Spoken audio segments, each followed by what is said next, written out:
මගේ නම කේස් විද්‍යාකේෂා ප්‍රනාන්දු. මම 8 වසරේ. ඇත්තෙන්ම අපේ මේ කාර්මික විද්‍යාලය. මේක තමයි අපේ කුසලතා පාසලේ කාර්මික විද්‍යාලය.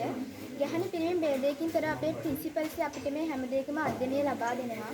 දැන් මට වුණත් පුළුවන් මේ ට්‍රැක්ටරේ එන්ජින් සම්පූර්ණයෙන්ම එන්ජින් එක දලවලා ආයෙමත් ඒ තිබ්බ විදිහටම හයි කරන්න. ඒවට පාවිච්චි කරන යතුරු මොනවාද කියලා දන්නවා. ඒ වගේ ඔයිල් මාරු කරන විදිහ දන්නවා. හැම දෙයක්ම වගේ අධ්‍යාපනය ගැන ලොකුස මේ වෙද්දිත් අපිට මනාව කියලා දීලා තියෙනවා. ඒක විතරක් නෙමෙයි අපිට තව එහාට ගියාම මහන මැෂින් තියෙනවා. මේ පැත්ත බලන් පුතේ මේ පැත්ත බලන් කියන්න. හරි. ඒ වගේම මහන විදිහ කියලා දෙනවා.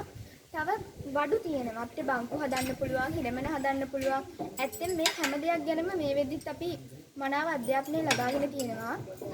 එතකොට බලනකොට අපේ ඉස්කෝලේ මැෂින් එකක් ක්‍රියාත්මක කරන්න වගේම දැන් අපිට වැරදිලා හරි ගෙදරකදී හරි අපේ භාණ්ඩයක් කැඩුනොත් අපිට ඒක පිළිසකර කරලා හදාගන්න විදිහ අපි දන්නවා.